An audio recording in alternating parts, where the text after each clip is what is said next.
Good evening everyone, welcome to Kirti law classes. आज की class में हम स्टार्ट करेंगे section 105 of TPA, that is lease.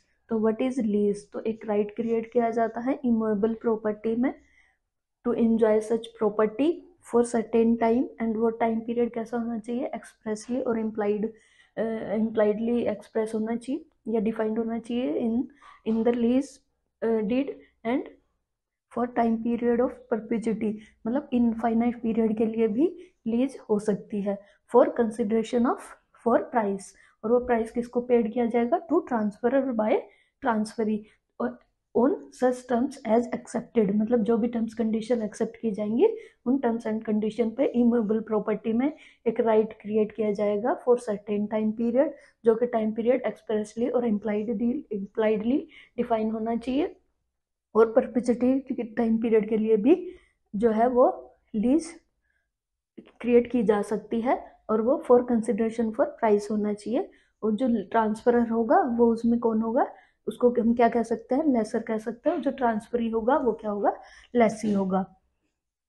उसके बाद अब इन लीज में इंपॉर्टेंट या इसेंशियल एलिमेंट्स क्या हैं कि पार्टीज होनी चाहिए। वो पार्टीज जो ट्रांसफरर और ट्रांसफरी होगी वो क्या होंगी? पार्टीज टू द लीज होंगी। और पार्टीज कैसी होनी चाहिए?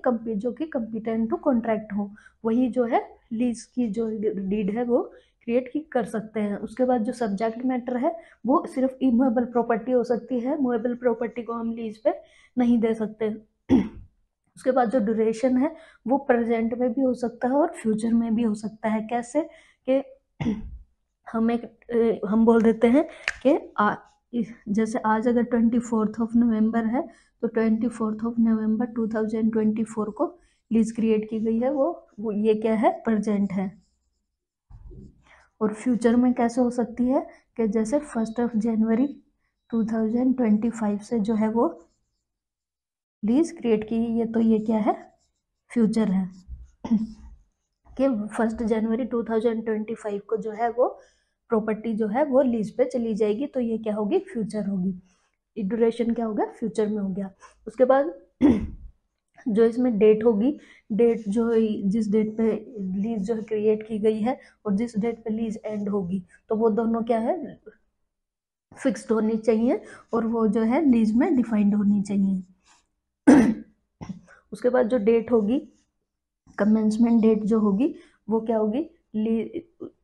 जो वो डे होगा वो क्या होगा? एक्सक्लूड होगा उस टाइम पीरियड से जिस टाइम पीरियड के लिए लीज है। फॉर एग्जांपल मान लो 1 ईयर के लिए एक लीज क्रिएट की गई है, तो जो कमेंसमेंट डेट होगी वो क्या होगी? एक्सक्लूड होगी इस 1 ईयर के टाइम पीरियड से। उसके बाद हम देखते हैं कि लीज जो है एक परमानेंट लीज भी होती है, कि जैसे कि इसको हम क्या कहते हैं? परपेचुटी लीड या परपेचुटी टाइम पीरियड के लिए जो भी होते हैं वो परमानेंट लीज होती है। तो ये परमानेंट लीज कैसी होती है कि टेनेंसी एट विल, इसमें दो तरीके की होती है, tenancy at will and tenancy at sufferance. तो ये क्या है? Permanent lease. परमानेंट लीज कैसे होगी कि टेनेंसी एट विल क्या होगी कि इसमें जो है वो टर्म्स डिफाइंड नहीं है। टर्म्स मतलब टाइम पीरियड जो है वो डिफाइन नहीं है। तो वैसे तो ये जो है लीज जो है वो ऐड होगी, लेकिन अगर पोजेशन डिलीवर किया गया है बाय द ट्रांसफरर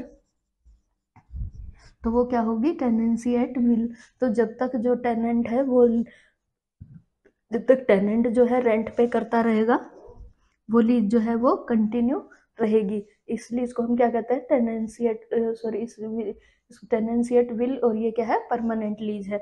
उसके बाद है टेनेंसी एट सफरेंस। इसमें क्या होता है कि जो लेसी है वो क्या है? प्रॉपर्टी को पजेस, उसने जो है प्रॉपर्टी को पजेस कर रखा है विदाउट कंसेंट ऑफ लेसर और ओनर, या जो भी ट्रांसफरर है,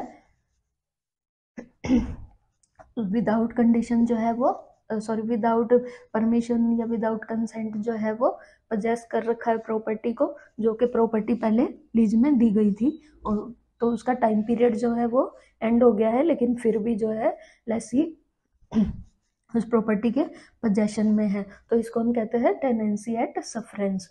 तो इस ये भी क्या है, एक परमानेंट लीज की कैटेगरी में फॉल करता है। That is all about lease. इसके बाद हम नेक्स्ट क्लास में देखेंगे कि लीज, जो प्रॉपर्टी लीज पे दी गई है तो उसमें लेसर और लेसी के कुछ राइट्स होते हैं, तो वो राइट्स क्या क्या हैं वो हम नेक्स्ट क्लास में स्टार्ट करेंगे। Thank you.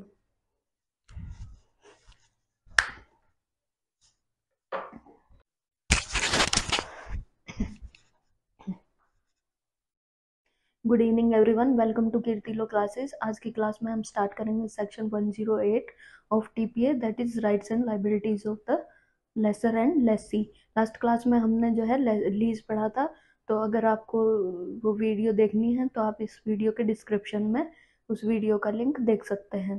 तो स्टार्ट करते हैं section 108 rights and liabilities of lessor and Lesi.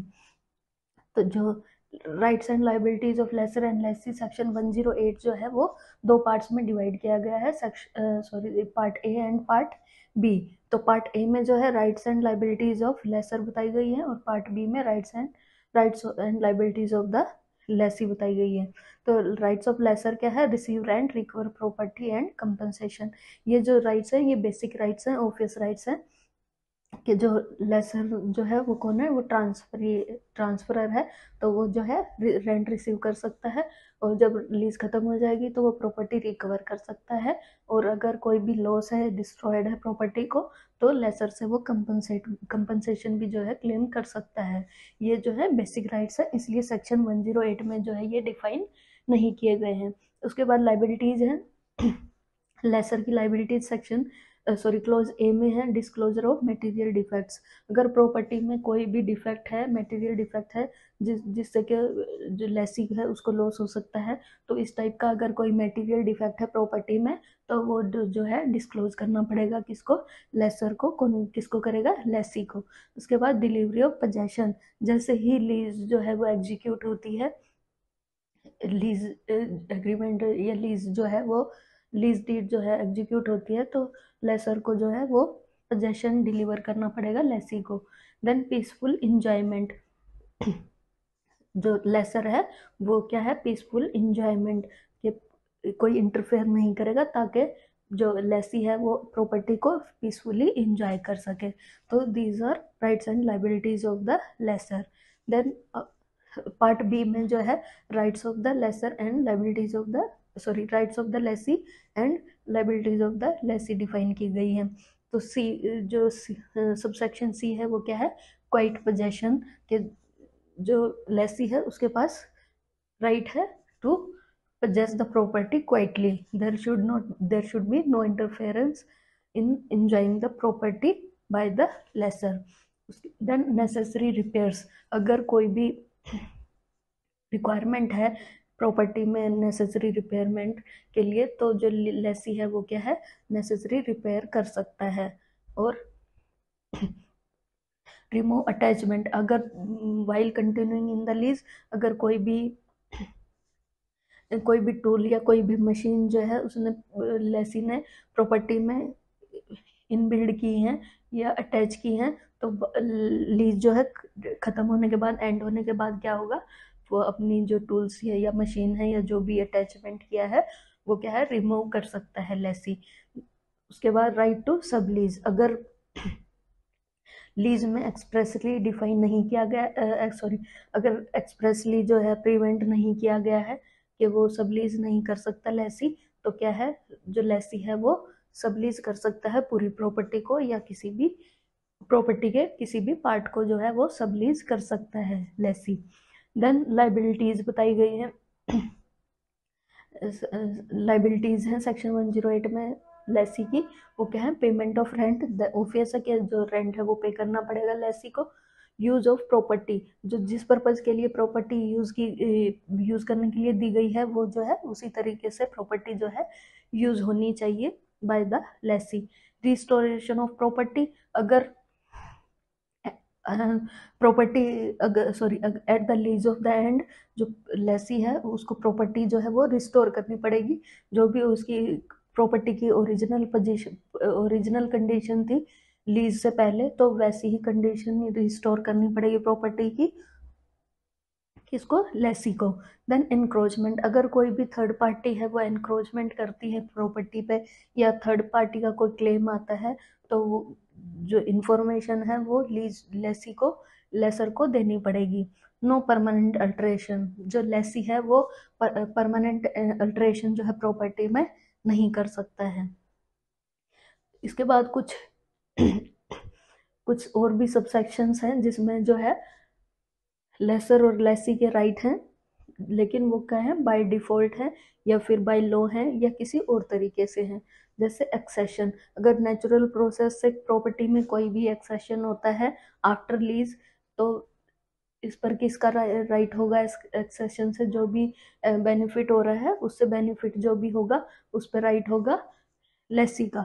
लेकिन जैसे ही राइट जो लीज है वो एंड हो जाती है, तो उसके बाद जो है वो उसका बेनिफिट जो होगा उस पर जो राइट होगा वो किसका होगा, लेसर का राइट होगा। उसके बाद अगर प्रॉपर्टी जो है फायर, फ्लड या किसी और तरीके से नेचुरल प्रोसेस की वजह से प्रॉपर्टी डिस्ट्रॉय हो जाती है, तो जो लीज होगी वो क्या होगी, वॉइड होगी at the option of Lesi, क्योंकि लेसी के पर्पज के लिए प्रॉपर्टी यूज नहीं की जा सकती है। उसके बाद अगर लेसर को कोई भी पेमेंट करनी है और अगर वो पेमेंट नेग्लेक्ट करता है लेसर, तो लेसी क्या है, वो पेमेंट जो है वो रेंट से डिडक्ट कर सकता है। देन अनसर्टेन ड्यूरेशन लीज अगर है सॉरी, अगर लीज जो है अनसर्टेन पीरियड के लिए है, तो अगर लीज बिना किसी लेसी के फॉल्ट के अगर वो लीज जो है डिटरमाइन होती है या एंड हो जाती है, तो उस जो भी उस टाइम पे जो प्रॉपर्टी पे जो जैसे क्रॉप्स वगैरह होंगी, तो उस पे जो है लेसी का राइट रहेगा।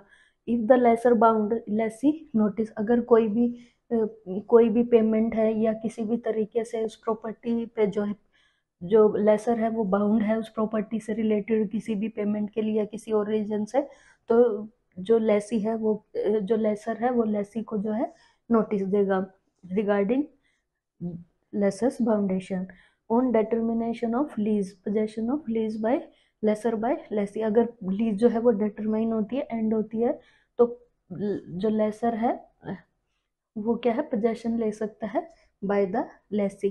This is all about rights and liabilities of the lessor and lessee. Thank you.